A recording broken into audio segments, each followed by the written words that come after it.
Lors de l'annonce faite par le Premier ministre australien au sujet des nouveaux objectifs climatiques de l'Australie, celui-ci a présenté une brochure et son aval quant à l'action de son gouvernement.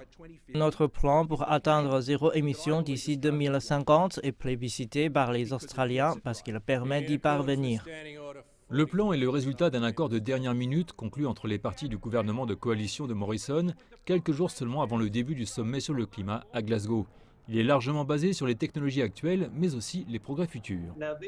Actuellement, ces technologies peuvent fonctionner dans des situations particulières, mais cela ne fonctionnera pas en ce qui concerne la fin de la production d'énergie qu'il faudra atteindre pour les grandes villes. Pour le type d'énergie dont nous avons besoin maintenant, cela ne fonctionnera pas. De nombreuses voix s'élèvent à l'échelle nationale et internationale pour rappeler que le plan n'est pas détaillé et manque de nouvelles mesures. Les Australiens et notre gouvernement prennent des mesures contre le changement climatique et nous voyons déjà des résultats.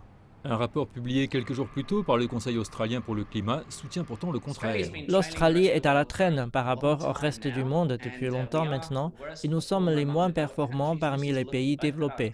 Cela tient à la fois à notre bilan en matière de réduction des émissions ainsi qu'à nos engagements pour l'avenir. Les scientifiques diront que l'Australie a non seulement une responsabilité mondiale pour réduire les émissions de gaz à effet de serre, et il s'agit là d'une grande partie du problème, surtout si l'on considère que ces émissions nationales, combinées aux émissions des combustibles fossiles qu'elle exporte, la placent en tête de liste des plus gros pollueurs au monde en termes de carbone. Le plan zéro net du gouvernement ne comprend pas d'objectif 2030 plus ambitieux que de nombreux alliés de l'Australie se sont par ailleurs engagés à atteindre. Les scientifiques affirment que l'Australie connaît plus de phénomènes météorologiques extrêmes liés au climat que la plupart des pays développés, notamment les feux de brousse mortels de l'été 2019-2020, des sécheresses et des vagues de chaleur. La chaleur extrême en Australie a tué plus de personnes que toutes les autres catastrophes naturelles réunies. Cet impact est donc très réel et très immédiat. Paul Beggs, professeur agrégé de l'université Macquarie, est le principal auteur d'un rapport qui examine l'exposition de l'Australie au changement climatique du point de vue sanitaire.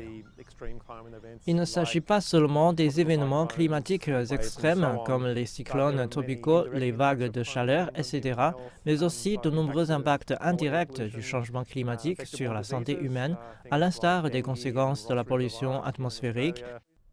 Beggs indique encore que ces impacts sur la santé humaine ne feront qu'empirer sans action forte au cours de la prochaine décennie.